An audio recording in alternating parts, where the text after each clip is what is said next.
Olá, meus amores, sejam bem-vindas e bem-vindos a mais um episódio de Origens com Gabi Maciel, Lígia Zottini.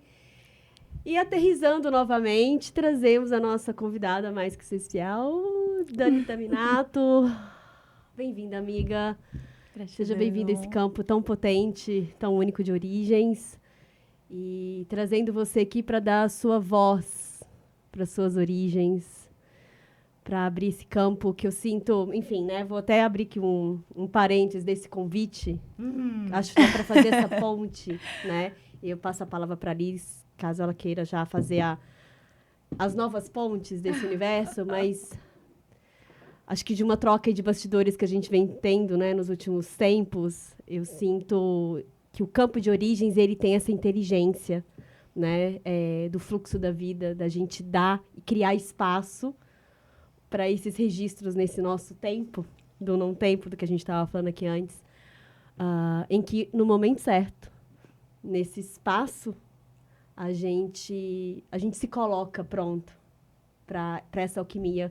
Enfim, a alquimia da voz da Dani, né? Que a Dani vem trabalhando isso há um certo bom tempo e que a gente sentiu que era o momento de você se conectar e de você dar vazão, esse transbordar da sua alma, para falar de algo que é tão único e é tão amplo e que aqui a gente dá uma certa borda nessa fala, mas o campo que se manifesta é único e que a gente só sabe na hora. Exato. Que a gente não tem controle de nada. Que eu falo que a única certeza que nós temos aqui nesse momento é que nós somos. O que nós teremos nesse campo...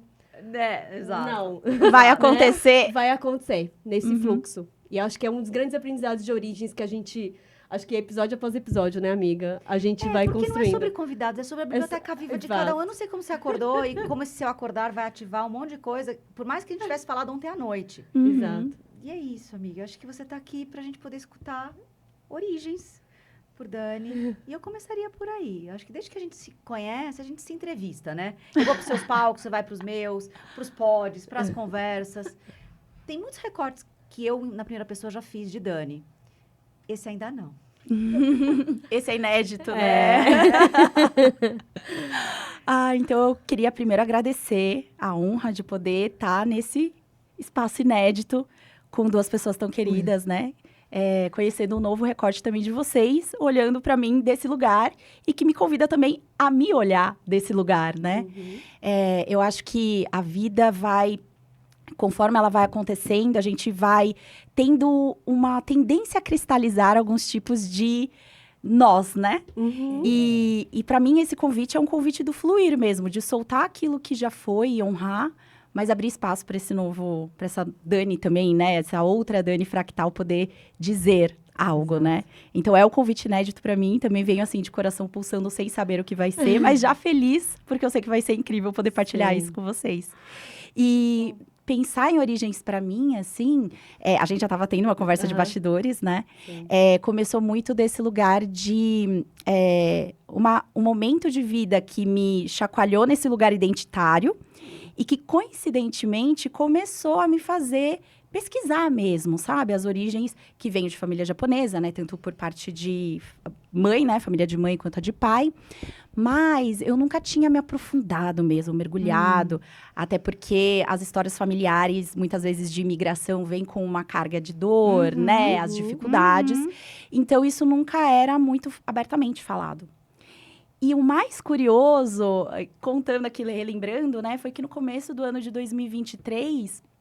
saiu uma matéria daquele ator Edward Norton, na BBC, foi em janeiro de 2023, sobre ele ter descoberto que ele era um tataraneto da Pocahontas. Olha só, é verdade. Acho que eu lembro vagamente. 12ª geração. Lembro vagamente.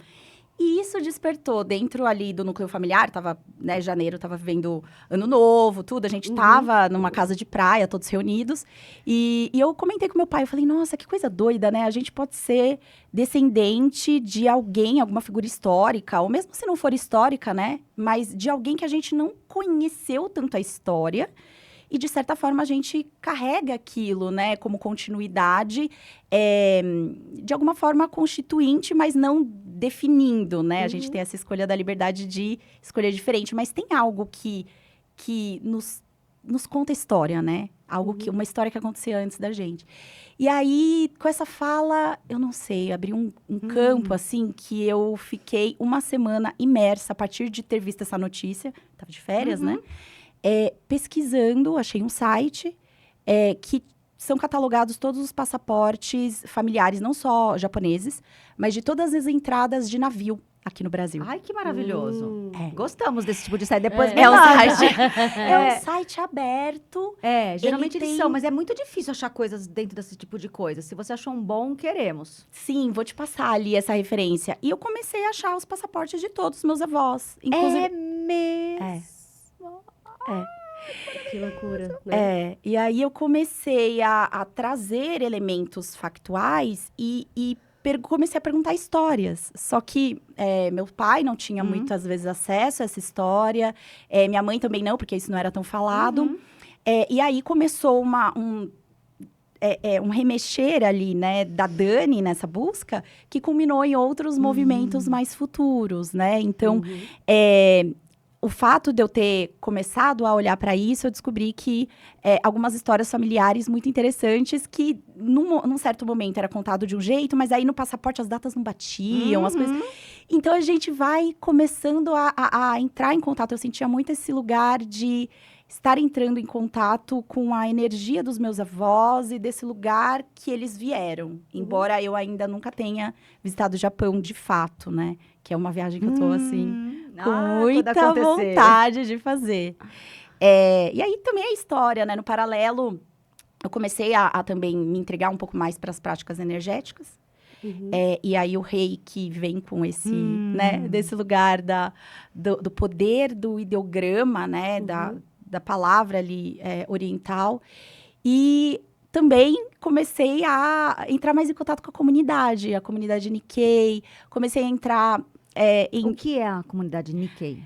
Comunidade Nikkei no Brasil, elas são a evolução daquilo que a gente chamava de colônias nas épocas que, né, eles vieram aqui, montaram as lavouras e tudo mais. Hoje em dia, como a gente tem as cidades, existem ainda pontos de encontro onde essas famílias, né, na verdade, continuam trocando e fortalecendo a cultura, né, de certa forma, de seus avós.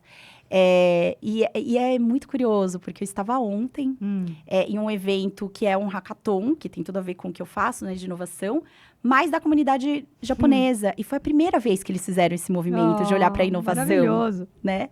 Dentro de uma comunidade que, no pensamento japonês, é super arraigada na tradição. Então, inovação é uma questão um pouco mais difícil mesmo, desafiador para eles, né? E aí, ver essa comunidade fazendo esse movimento e me inserir nesse lugar, né? Foi, assim, uma experiência muito legal. Muito incrível e mágica. Maravilhoso. Sim. Mas, Dani, me traz um pouco mais, você tocou rapidamente.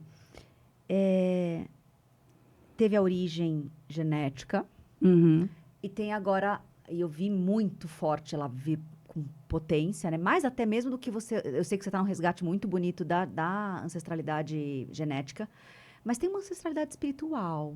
A gente está em origens, aqui a gente pode falar disso. Exato. que se entrelaçam, que você até trouxe um pouquinho aí desse mas eu quero mais entrelaçamento. profundidade, porque eu acho que aí tem uma chave importante, não só pra gente aqui te entender um pouco mais, mas principalmente para quem está se escutando, se entender um pouco mais. Sim.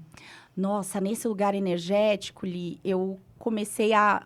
Assim, vou aqui falar porque a gente tem o QR Code cristalizado que traz essa energia, mas o meu lugar foi de entender que a minha ação no mundo, ela vinha dessa raiz energética de algo que pulsava em mim e que me era desconhecido ainda.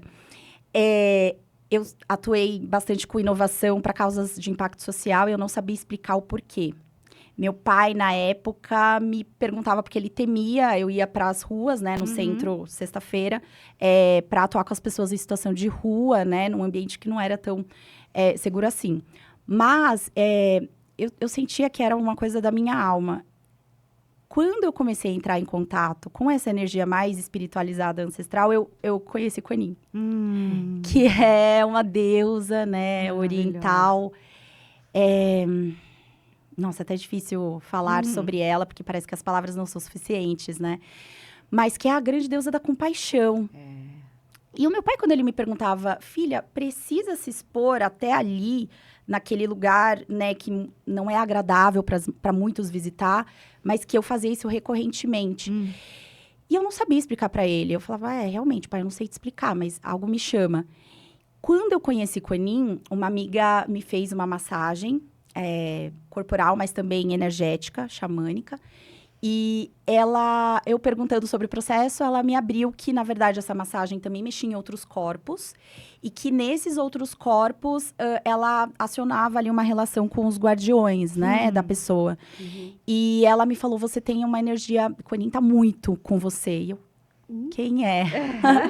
O que é Kuan-Yin, né? O que é isso? E ela me deu um livro de presente.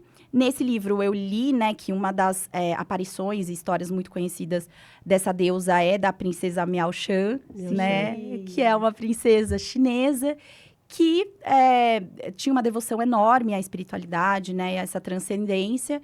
E ela fica ali na briga com o pai, né? De não vou casar, vou ali me aprofundar. E nesse lugar, assim, ela resiste, o pai dela fala, né, dá uma punição e ela vai pro inferno, né? E lá ela ilumina esse inferno, né? E na hora que eu li essa parte do livro, eu lembro que eu estava voltando da massagem, eu já comecei a devorar o livro, né? Porque eu sentia que algo estava tocando em mim. E aí, dentro daquele percurso, eu lendo, eu comecei a chorar, assim, de um choro, de uma relembrança, assim. Eu falei, agora eu consigo responder pro meu pai, né? Eu sinto que ela já me acompanhava, assim, sabe? Desde o momento em que eu ia para esses lugares mais perigosos, mais escuros, porque eu sentia que eu tinha uma luz ali para entregar e eu sentia que todas aquelas pessoas que estavam comigo, porque eu nunca estava sozinha, né? Nesses momentos, estavam também ali trazendo a sua própria luz, né? Nós somos luz, né? Então, esse convite da gente poder brilhar de uma forma verdadeira, né? Nesses lugares mais obscuros, só nos mostra que isso é vibrar essa essência que todos compartilhamos, né? E dentro, fora, fora, dentro. E é uma tudo dança a mesma muito coisa, potente, né? assim. É curioso porque, entre as muitas manifestações de consciência e guardiões e guardiãs que eu tenho, o Kuan-Yin também é importante para mim. E ela começou a aparecer, eu fui à China, eu fui ao Japão. Eu fui à China em 2011 e eu fui ao Japão em 2013.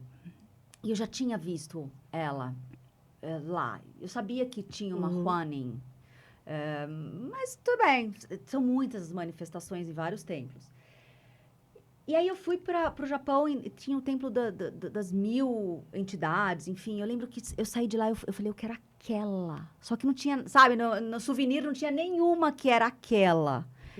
E aí, quando começou a minha jornada de desconexão, né, da autorrepresentação baseada no meu trabalho, em quem eu era em 2016, para tentar entender quem era essa pessoa mais fluida, como você começou falando no começo, eu estava num movimento muito, assim, o máximo do Vale do Silício, inovador, tech. E em São Francisco eu encontro essa manifestação em imagem. Em São Francisco? E ela, só que ela não foi no Japão nem na China, foi em São Francisco. Não, ela me encontrou lá. Eu encontrei a manifestação dela. Eu lembro, meu Bruno era meu amigo, né? A gente estava no processo junto lá na missão no Vale do Silício. Ela era desse tamanho. E o Bruno falou assim, mas como é que você vai levar isso embora? Não cabe na mala. Eu falei, eu não sei. Ela me levou embora de vários lugares. Eu vou ter que levar ela embora. E ela tá no meu... eu sempre tenho uma atualização de altar. E eu tô desde o meu aniversário do ano passado, que agora vai fechar no 5 de outubro desse ano, num aprendizado sobre a compaixão. Então, ela está lá no central do meu altar e foi curioso, porque a hora que a gente começou a trocar coisas mais energéticas, espirituais, e eu vendo ela chegar, para você, me rememorou todo esse movimento, assim. Eu também li bastante, e ela é... Eu tenho várias guianças de cabeça, mas para o meu trabalho com futuros, é Kuan-Yin e Metatron.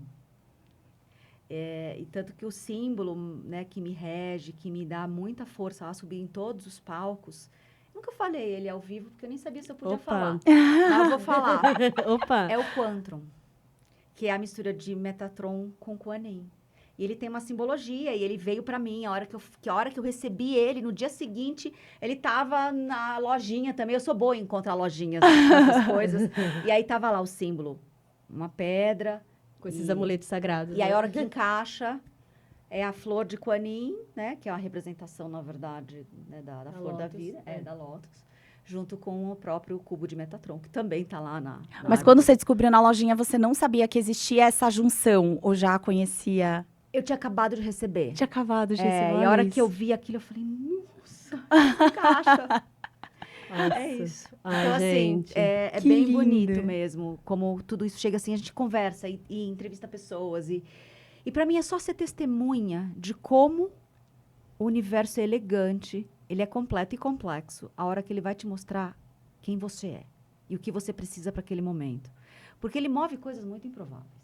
Né? Sim. Desde aqui, ali, a mulher, a massagem, o livro e vai puxando você. Você tem muita a capacidade de ler as sincronicidades. Então, também queria poder te escutar nisso. Porque o tempo todo você vê essa linguagem ao seu redor, desde que teve esse despertar forte, né? E é isso. As sincronicidades só são os registros da linguagem daqueles que estão fluidos no caminho.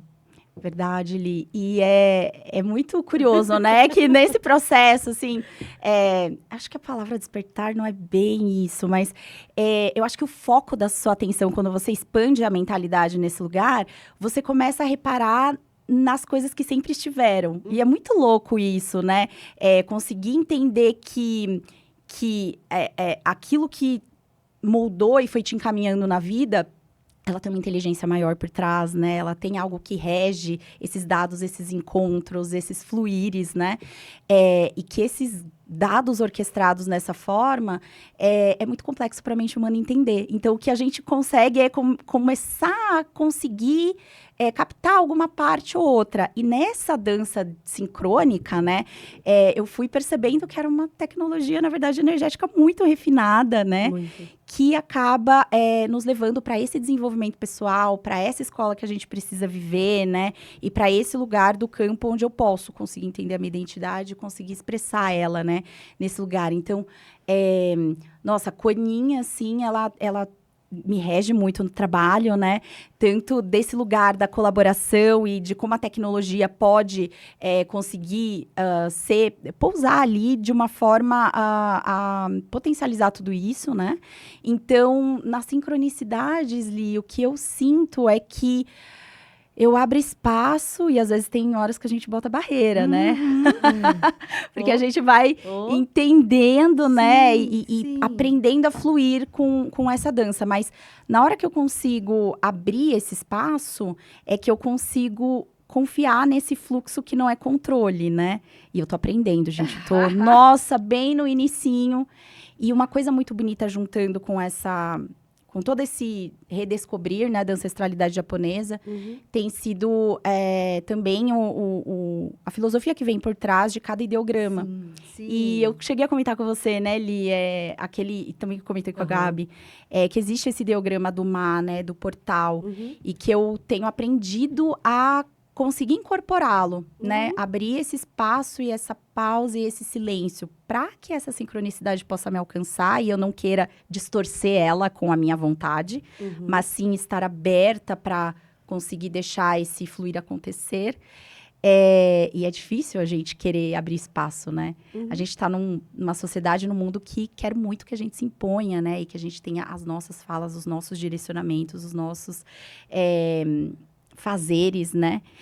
Então, para mim é um desafio, mas que eu tenho aceitado os convites que a vida me chama para dançar. Eu quero trazer um ponto conectando a fala de vocês duas, que é uma curiosidade sobre o Kuan Yin que eu não sei se vocês sabem. E o porquê que talvez vocês se conectem com esse universo de futuros de Kuan Yin. Porque nas lendas de Kuan Yin, algo que é inexplicado dos vários pontos que são narrados dela, é que ela é narrada por histórias e por lendas por milhares de anos. Então, teoricamente, era impossível esse ser ter existido na matéria por milhares de anos.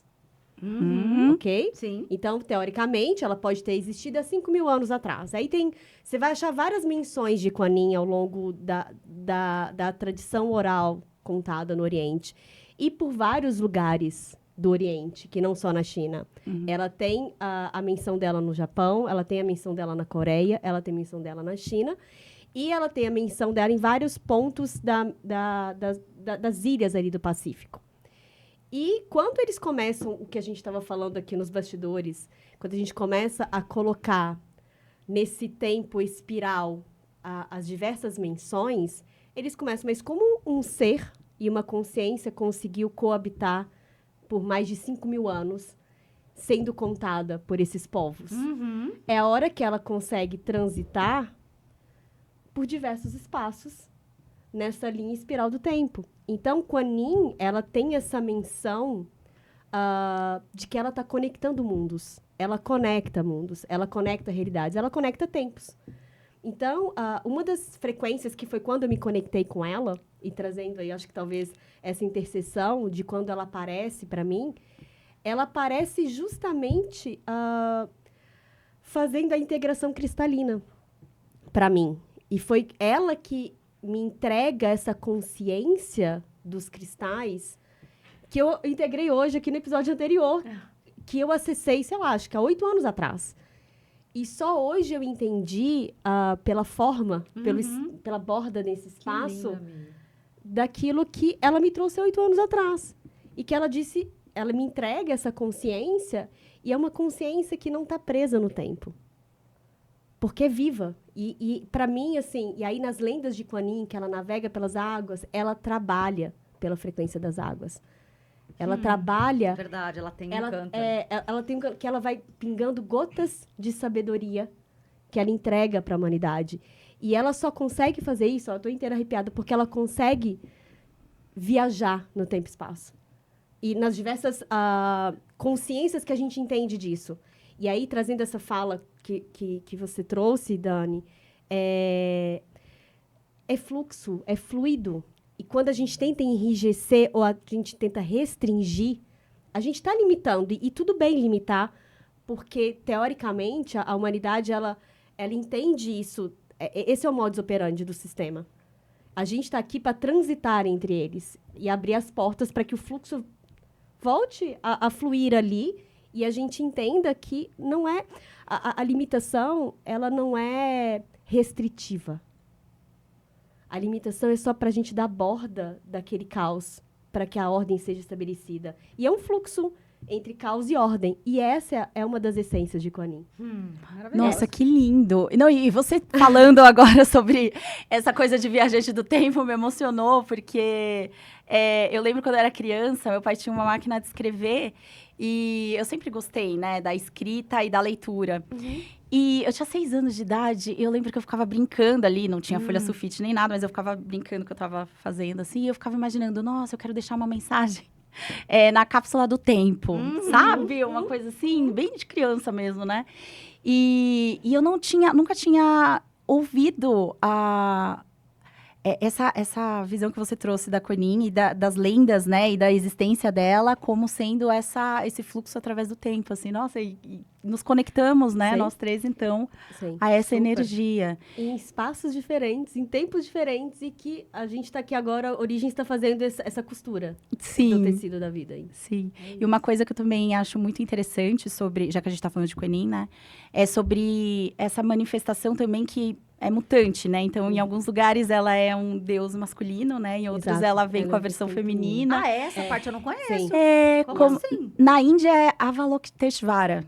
E é E ele- masculino? masculino. Na Não Índia, ela sabia é dessa masculino. história. Para female é super interessante, né? Super. E ela tem algumas manifestações no Japão também. Ela acaba Isso. vindo com às vezes, com a energia masculina. Então, Não ela também sabia. faz essa transição, assim, eu acho Ela faz essa maravilhosa, transição entre Juaninha. dos gêneros, né? Que entendendo que ela é a fusão.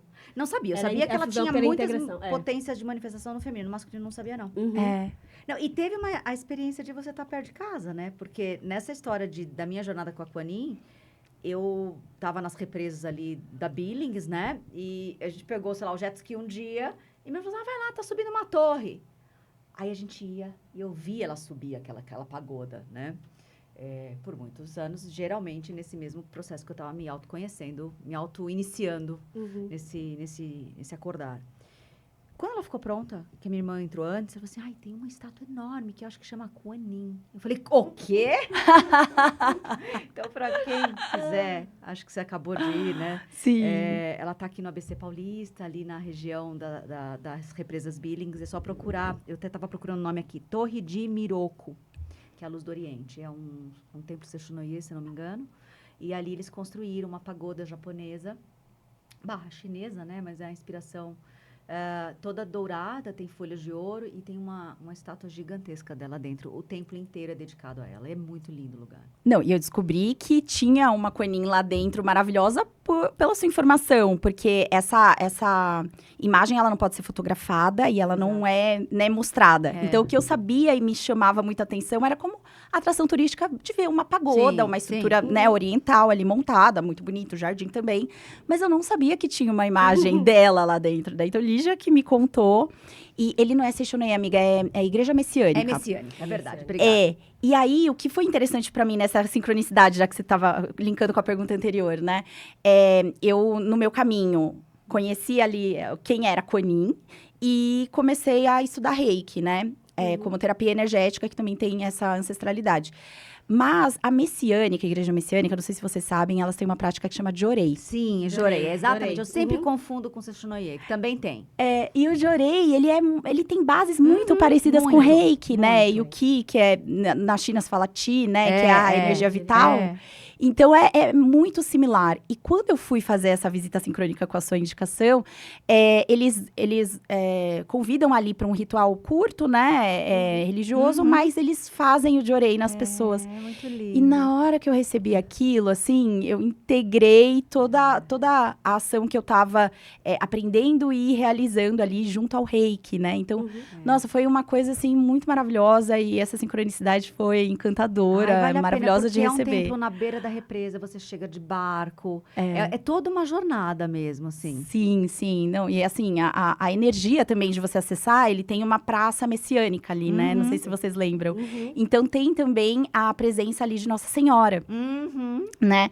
Então, que foi algo que também me emocionou demais, porque nos últimos tempos, Nossa Senhora também esteve presente, né? Assim como Oxum, né? Nessas representações femininas, né? As grandes mulheres e mães. E ver elas ali conectadas foi maravilhoso, né? Então, essa linhagem, acho que feminina, ancestral, assim, é uma coisa que vem mexendo, assim, comigo, sabe? Internamente.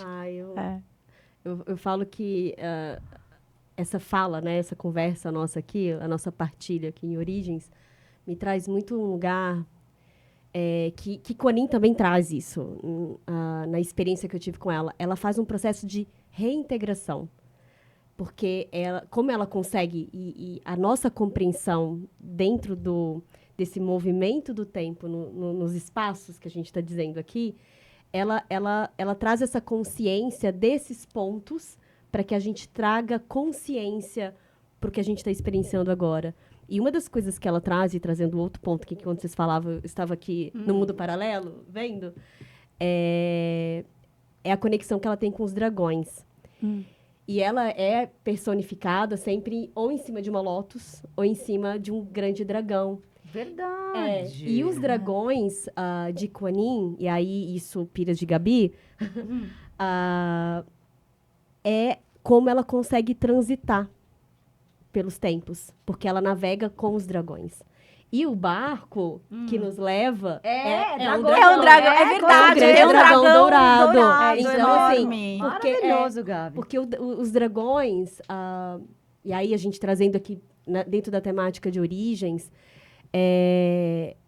não como um animal demoníaco, como foi colocado aí pós entrada da Igreja Católica, em coloca, enfim, no sincretismo, né, que colocam São Jorge matando um dragão. Na realidade, São Jorge não está matando um dragão. São Jorge está montado num grande dragão.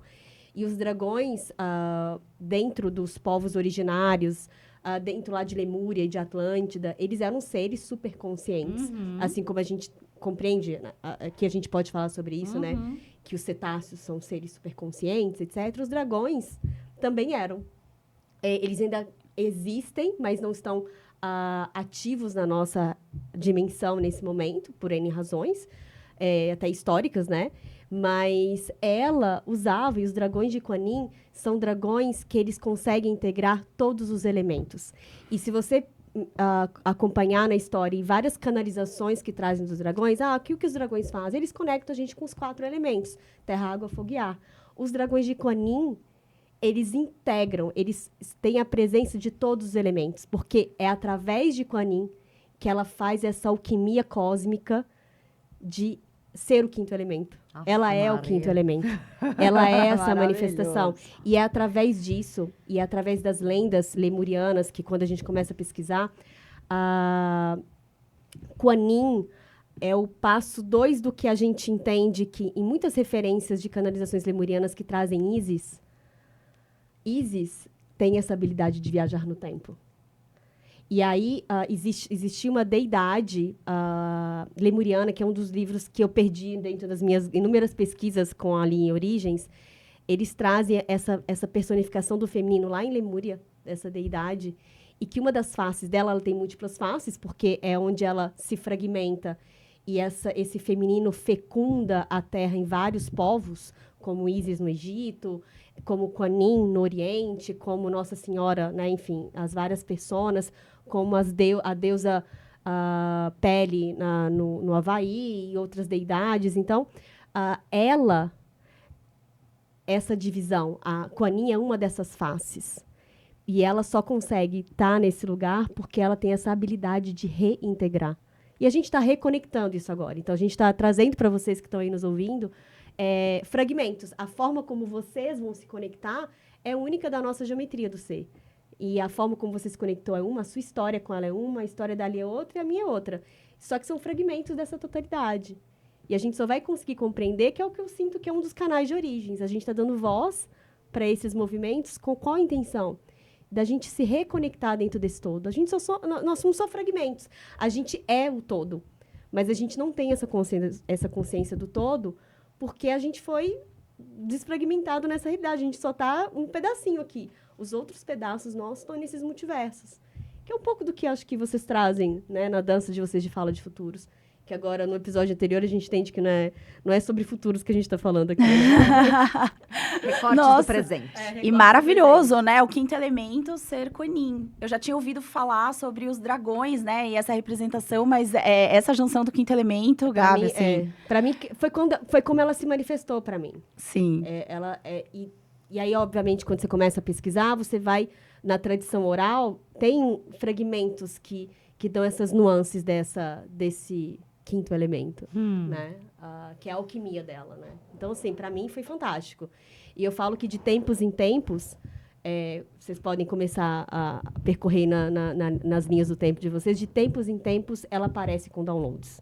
Para mim, ela de tempos em tempos ela aparece com... Hoje, por exemplo, ela fez um grande download. Ela é um ser do tempo mesmo. Ela é um ser do tempo. Das cápsulas que vem. Exato. Dessas cápsulas do tempo que você tá falando. Das cápsulas do tempo. Sim, então, maravilhoso. Eu sinto que, assim, enfim, e na sua geometria ela traz muito isso, que eu deixo por final, não vou dar spoiler. Não, e é uma energia, assim, quando a gente fala da compaixão, né, eu acho que tem também um lugar onde a gente reflete o que a gente quer dizer com essa palavra, né? Esse assunto, senhora.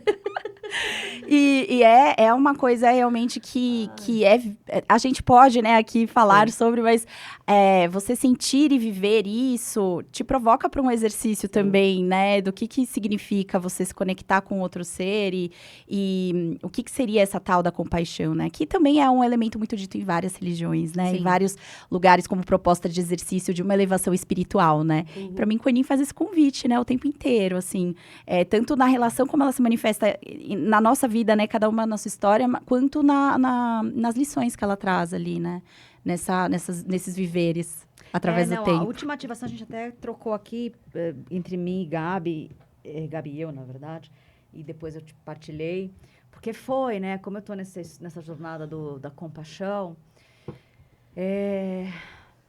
a Gabi me deu uma chave gigantesca que eu acho que a gente tem que compartilhar aqui, porque pode ser para muita gente. Não é simples a compaixão, principalmente porque vem de um lugar muito de religiosidade, né? Ela trouxe compaixão com consciência, foi uma grande chave. Primeiro, isso muda a história do jogo. Quando ela falou assim, Lígia, eu entendo... Eu falei, Gabi, o que você entende como compaixão? Aí ela falou assim, eu entendo compaixão como consciência. E o que a gente sente, na verdade, a compaixão, ela traz um subproduto, uma subconsequência, que é um aumento da empatia, né? Então, compaixão como consciência que produz uma elevação empática, ou uma elevação empata, que eu gosto mais, né? Que é a capacidade de você sentir o outro. Então, a hora que você chega ali e vê, talvez, uma pessoa da sua convivência que é desafiadora, ou uma situação nossa que é muito desafiadora e a gente tende a dar uma desidentificada porque é muito difícil sentir, então sobe a barra de dormência. Na verdade, assim, tenho consciência dessa pessoa ou dessa situação. Consigo sentir ela profundamente. A respeito com amor. E o amor não como sentimento, como também consciência. E aí a gente fez a divisão da palavra. A compaixão como um ato muito mais compassivo. Eu estou ali consciente. Tem pessoas que... Ou situações que você não tem como agir. Só esteja. Do que, de fato, ser compaixão. Né? A paixão pressupõe-se o sentimento. Exato. E o passivo pressupõe-se como presença. Exato. Dê a presença, né? Madalena é muito essa... Todas as grandes expressões do feminino, elas são compassivas, ao invés de apaixonadas, com paixão. E aí ajuda a gente a ter chaves importantes. Eu estou fazendo um curso de psicologia integral e na última aula com a Biola, que é um professor africano, eles trouxeram uma chave junto com o Rika, que faz o Manifestar do Campo, né? O curso é dele. E aí eles trouxeram... Tem um oráculo que ele traz como material didático. Eu nunca tinha visto que o oposto de raiva é disciplina. Por que eu fui buscar compaixão? Porque eu tenho muita raiva. O oposto de raiva é disciplina? É, amiga. Na gestão dele, que tem a ver com os 4 elementos, ele faz toda uma junção indígena, porque ele vem dos Guaranis, com toda essa mistura de brasilidades, junto com a psicologia integral do Ken Wilber. Então, para mim, é a medicina exata do que eu preciso para o meu trabalho atual. E a hora que ele trouxe a mandala, e ela é uma rosa dos ventos mesmo, ela é uma grande bússola, que tem os 4 elementos, e esses 4 elementos têm uma jornada do herói e da heroína recodificada para a cosmovisão dos Guaranis, né, que é de onde ele vem. E tem as divisões. Ele fala assim, olha, para os povos ancestrais, o que a gente acha que é 7 pecados capitais, não são pecados, eles não devem ser evitados. São só resistências humanas, que elas têm a sua dupla. A dupla da raiva é a disciplina. Que eu acho que está muito dentro do que Kuan Yin traz e que os povos... orientais trazem a disciplina. Quando essa disciplina ela tá em resistência, ela é raiva. Olha isso. Então, para mim, a grande chave para eu curar a minha raiva, os deuses ao redor de mim, enfim, os guardiões falaram, vá para compaixão. E aí eu consigo entender compaixão passiva, compaixão disciplinada, compaixão consciência. E aí vai dando essa borda para minha raiva, que ela não precisa desaparecer. Ela é só uma resistência toda vez que a compassividade ou a disciplina não estão presentes. E aquela coisa, né? Se a gente for combater as nossas resistências humanas, né? Com raiva, na verdade, a gente reforça essa resistência, né? A gente acaba caindo ou no caminho da aversão ou do apego, né? Dentro disso. Mas eu achei isso muito interessante, né? O compaixão com o compassivo. Até porque nesses momentos que a gente não pode... fazer algo pelo outro, né? E eu acho que isso é um lugar que causa muita aflição, né? Principalmente quando a gente tá olhando para alguém que tá sofrendo, que nos é muito querido. E dentro da psicologia, a gente tem a triangulação, né? Ou a gente tá na vítima, ou a gente é o vilão, ou a gente é o salvador do mundo. E esse lugar do salvador do mundo, às vezes, é muito fácil quando você tem essa confusão no conceito de compaixão que você trouxe. Exato. E aí, a compaixão como consciência, Gabi, não como sentimento, para mim, nossa, deu esse lugar de realmente compreender e conseguir, então... compassivo é o estar na presença, né? E não agindo no... Exato. Né? Porque na hora que a gente entende que a gente está nessa presença e entendendo que a empatia, ela é um sentimento e que quando a gente traz para dentro, através da consciência da compaixão, a gente vai esbarrar nesses bloqueios internos do nosso ser, aí é a hora que a empatia traz dor. Porque aí você vai sentir a dor do outro. Mas é porque aquela dor tem um fragmento dentro de você que ressoa. É por ressonância. Então, essa distorção, até mesmo linguística, vieram com as religiões. Porque foi a forma da gente terceirizar isso através das referências religiosas que foram colocadas para o mundo, para a gente entender a questão da síndrome do Salvador, que a gente está terceirizando o poder porque a gente não consegue reconhecer esse próprio poder. E que e aí o sentir dói. Só que e aí a gente tem um bug no sistema, porque o sentir que a gente está falando dos povos originários lá, quando a gente está falando de Lemúria, os primórdios de Atlântida, a gente não tem a memória da dor, do medo, porque não tinha aquilo. E aí, na hora que a gente volta para dentro nessa experiência compassiva, se a gente está numa expansão, com uma consciência muito expandida, é muito do que ali traz. Aí dá raiva, porque fala, eu não quero sentir isso, porque isso não existe em mim. Mas é porque a gente está vivendo dentro das realidades, a gente está muito conectado com aquilo que a gente, de fato, quer viver e trazer aquela realidade de volta, esse modus operandi que eu não preciso experienciar pela dor, que foi uma programação colocada no nosso sistema. Mas tem que ser pela dor. Porque as nossas células distorcidas reconhecem que a gente só consegue viver aquilo pela dor. Mas, ao mesmo tempo, a nossa consciência está tão expandida que toca essa compaixão, essa compassividade, e aí a hora que a gente fala, mas para onde eu vou? Aí entra a disciplina. Aí, para mim, faz todo sentido, porque a disciplina é a borda. É a gente estabelecer essas bordas. E colocar os limites saudáveis, porque aí é um outro ponto que a gente também esbarra esse aprendizado da vida. Você tem que conviver. Não necessariamente. Você pode reconhecer o outro e honrar o outro. Mas se aquele outro te fere, você pode exercer a consciência compassiva de colocar o limite. Falei assim, é até aqui. Daqui para dentro, não. E aí é aprender os dizer nãos da vida. E Kuan Yin foi a grande mestra que me ensinou a dizer não, sem doer. Porque o dizer não, a gente sai da síndrome do Salvador e aí a gente coloca limites. E para mim, esse foi um dos grandes aprendizados que ela me trouxe há 5 anos atrás. Foi o download dela. Aprenda a dizer não e a pôr limites. Senão você vai viver no caos. Esse caos interno do nosso ser. Aí vai dar raiva. Aí você não entra na disciplina, você não consegue dar borda. Aí a hora que você... São os estupros energéticos que a gente recebe o tempo inteiro. E aí a gente sai dessas guerras. Enfim, aí que é, para mim, a essência da ametista. A ametista, que é esse cristal que é 99,9% da sua geometria. E que, se você, Malu, já quiser colocar a nossa geometria em cena, a essência da ametista, saindo do óbvio, do que a ametista é trabalhada como consciência, né, para quem trabalha com cristais, ela é o cristal da transmutação, né?